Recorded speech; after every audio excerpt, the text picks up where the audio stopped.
El periòdico va publicar en la seva edició del dimecres 15 de maig que el compte en què els directius del Barcelona sufrajaven les despeses de l'aval que va permetre a Joan Laporta ser president va rebre l'ingrés de 350.000 euros per part d'ISL. Es tracta d'una empresa que treballa pel club i que només 6 mesos després organitzava 2 partits amistosos de la gira nord-americana del primer equip. Mentre l'agència tributària tracta d'analitzar en quines condicions es va formalitzar aquell aval i quines persones o empreses hi van estar implicades, l'entitat blaugrana ha reconegut mitjançant un comunicat que els membres de la Junta van rebre ajudes en forma de préstec sense altra compensació. El mateix dia, al matí, hi havia la roda de premsa prèvia al partit de dijous contra l'Almeria. I David Bernabéu, periodista del diari Esport, li feia la següent pregunta a Xavi. ¿Qué tal, Xavi? Bon Hola, dia. bon David dia. Bernabéu, Diario Sport, Sport TV. ¿Cuál es el mensaje del entrenador del Barça hacia el barcelonismo, que seguramente vive un momento un tanto bajo, porque además de ver cómo termina la temporada, ve que su eterno rival pues, puede volver a ganar una Champions, ha ganado la Liga y va a fichar a Mbappé, ¿no? Tú has estado en los dos, o sea, has estado en los dos lados. Estuviste en un Barça que acabó con los Galácticos, luego estuviste en un Barça lleno de grandes jugadores que dominaba este juego. ¿Cuál es el mensaje? ¿Se va a poder competir contra esto en los próximos años? Sí, lo vamos a intentar. Yo pienso que el culé, el barcelonista, el aficionado, el socio debe entender que la situación es muy difícil, la situación es complicada, sobre todo a nivel económico, para competir con los máximos competidores, tanto en Madrid, en España, como en Europa. Nosotros tenemos una situación económica que no tiene nada que ver con 25 años atrás, que cuando venía el entrenador decía, quiero este y este. Esto no, ahora no es así. Ahora no es así. Entonces no estamos en las mismas condiciones que los otros clubes que tienen situaciones de fair play muy ventajosas o situación económica mucho mejor que la nuestra. Entonces el barcelonista lo tiene que entender. Yo lo entiendo como entrenador, así lo he hablado con el presidente, con Deco, y nos vamos a ajustar a eso. Eso no significa que no queremos competir y no queremos luchar por los títulos, pero esa es la situación del Barça en estos momentos. Entonces yo pienso que el culé, el aficionado, debe entender que necesitamos estabilidad, que necesitamos tiempo, pero que intentaremos y haremos cosas buenas para competir. Resposta molt sincera de l'entrenador, explicant la situació que tots ja coneixem. Per tant, res a dir. Dijous a la nit finalitza el partit 0-2, tampoc res a dir del partit, només Fermín, de fet, i els joves, però això no és el tema d'aquest episodi. Però l'equip fa nit a la ciutat, a Almeria, i divendres al matí s'espera la tornada de l'equip en avió. Doncs aquell mateix divendres comença a sortir una notícia de que Xavi no continuaria la temporada vinent, que es veu que a la cúpula no van agradar aquestes declaracions que acabeu d'escoltar. I jo dic, ens recordem del tema ISL? Tenim en compte que s'està incomplint el codi ètic i conducta de l'entitat? Sabeu que el Barça no ho ha desmentit? O sigui, ha fet aquell comunicat, però no ha desmentit que això no fos veritat. I llavors tinc la sensació que el tema aquest de Xavi l'han fet servir com a cortina de fum.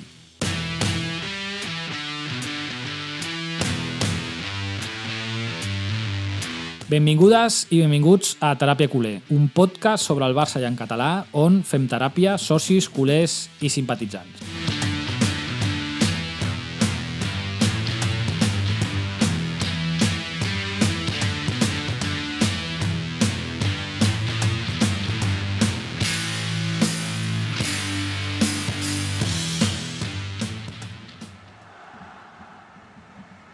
La cortina de fum és una pel·lícula dirigida per Barry Levinson i estrenada l'any 1997. És una sàtira política que explora el poder de la manipulació mediàtica i la fabricació d'esdeveniments per desviar l'atenció pública dels escàndols públics, en aquest cas polítics. La pel·lícula està basada en la novel·la American Hero de Larry Bernhardt. La història comença quan a 11 dies de les eleccions presidencials nord-americanes esclata un escàndol sexual que implica el president. Per evitar aquest escàndol i que afecti les seves possibilitats de reelecció, el conseller presidencial Conrad Brean, que està interpretat per Robert De Niro, és cridat per gestionar aquesta crisi. I la seva solució, la seva proposta, és crear una distracció massiva que desviï l'atenció dels mitjans de comunicació i del públic. De Niro recorre a un productor de Hollywood, interpretat per Dustin Hoffman, per fabricar una guerra fictícia amb Albània. Utilitzant tècniques cinematogràfiques i efectes especials, creen imatges de guerres falses i històries emotives que els mitjans de comunicació difonen com a veritables. I a mesura que la campanya de desinformació avança, la ficció es torna cada cop més elaborada i es mostren els mecanismes interns de la manipulació mediàtica i la facilitat amb què l'opinió pública pot ser dirigida. I, sincerament, és la sensació que tinc ara mateix. Per una banda, no sóc partidari de la continuïtat de Xavi com a entrenador del Barça. Quan ell va anunciar que marxava, doncs d'acord, amb aquesta renúncia en diferit, perfecte, fins al juny, cap problema. Però clar, ara de cop, no, per culpa d'aquestes paraules a la roda de premsa, és quan la Porta, no, el president, s'ha il·luminat i ha pensat que no pot continuar, no? També s'ha arribat a dir que també hi ha un tema amb els jugadors, alguns que no juguen, que si a Lewandowski el treuen abans d'acabar el partit, que si el Pichichi, vull dir, bueno, es comencen a sentir, no, temes i coses així que poden tenir o no relació amb aquest comiat o amb la decisió que pugui prendre la Porta o que ha pogut prendre la Porta, perquè encara no és oficial, o sigui, dissabte 18 de maig encara no és oficial, de la destitució final, no, o de que no continuï Xavi. A mi la sensació que em dona és que la Porta, per una banda, o la directiva, està utilitzant aquesta carta, no, anava a dir Joker, tampoc és un Joker, aquesta carta de Xavi, no, per intentar crear, no, aquesta cortina de fum i que no es parli d'aquest altre tema que ha sigut, jo crec que era el tema de la setmana, no? Que era aquest tema d'aquests avals de ISL, una empresa que treballa amb el Barça i que a sobre ajuda aquesta directiva a arribar a la direcció del club, no? Clar, aquí hi ha un conflicte d'interessos, vamos, de cajón, no? Com diríem, no? Clar, en paral·lel, potser la Porta veient els partits de Girona, no? I també l'Almeria, i bueno, potser també influenciat amb tot aquest ambient que ja li estaven dient que Xavi no podia ser l'entrenador de la temporada que ve i, bueno, i a sobre amb els temes aquests dels jugadors, no? Que és el que tampoc hi ha. També hi ha jugadors que diuen que si Xavi continuessin, aquests jugadors no continuarien. Bueno, li ha vingut perfecte per acabar decidint que Xavi no sigui l'entrenador la temporada que ve. Òbviament, jo crec que honestament necessitem un nou entrenador, necessitem un nou líder en la banqueta, no vull dir en el club, perquè en el club el líder ha de ser el líder o qui dirigeixi tingui una mica la idea de cap a on hem d'anar, ha de ser el president i ha de ser aquell projecte que jo crec que no tenia, però el vestuari, el líder ha de ser l'entrenador. No ha de ser Araujo, no ha de ser De Jong, no ha de ser Lewandowski i no ha de ser Gundogan, ni ha de ser Gavi. Ha de ser l'entrenador. I ha de ser el que porti una mica d'estabilitat i una mica de llum dintre del vestuari. Però també espero estabilitat i direcció, com deia el club. Vull un director esportiu que creï un projecte i que duri més d'un any. Cal estabilitat. En qualsevol joc o entitat cal una estabilitat, un manteniment d'aquestes tasques i d'aquestes idees que tu pots tenir i que, òbviament, requereixen d'un temps perquè s'apliquin, però si tu tens una idea cap a on vols anar, bueno, doncs això requerirà d'un temps, no? I jo crec que el que ens ha passat és que hem volgut córrer tant, per això ens hem fotut amb palanques i amb històries, que al final el que han fet és que bueno, era una moneda a l'aire, no? Era jugar-t'ho a la sort, com dèiem, no? Clar, si fitxes a segons qui, et surt bé o no et pot sortir bé. Si busques favors de representants perquè et col·loquen a jugadors que potser no volies, però després t'has de menjar els jugadors que ells et portin, no? Com els Joaos, per exemple, no? I a veure com acaba ara. Això és el que no quadra.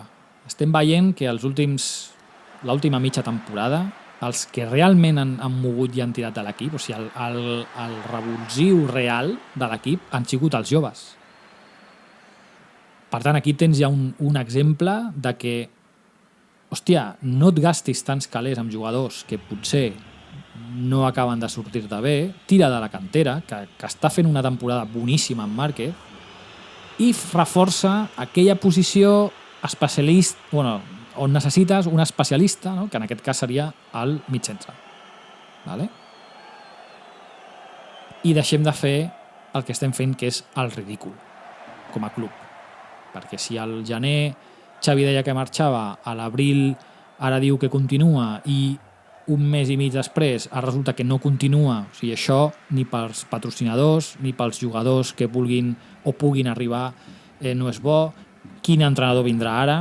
Vull dir, jo crec que serà Márquez, perquè ja el tens al club i no et costa un duro, entre cometes, perquè si Flick el vols portar ara, què has d'anar? Tornar a convèncer aquell home que vingui a entrenar quan fa això, mes i mig el vas deixar a les portes i ja no vas voler que entrenés al Barça, perquè vas decidir amb un arreón, no? Amb un apretón, doncs no, ara em quedo amb Xavi, quan ja tenies decidit que no quedaves amb Xavi. Vull dir, el club s'ha de portar de manera professional, som un club molt gran, tenim la sort que tenim la nostra història darrere, tenim unes seccions que ajuden a que el club sigui un club gran i conegut arreu del món, i això és el que ara ens està aguantant perquè la gent continuï venint ara a Montjuïc, o bueno, quan tinguem el nou Camp Nou, doncs, en allà, patrocinadors, o sigui, aquesta atracció que tenim perquè som un club històric,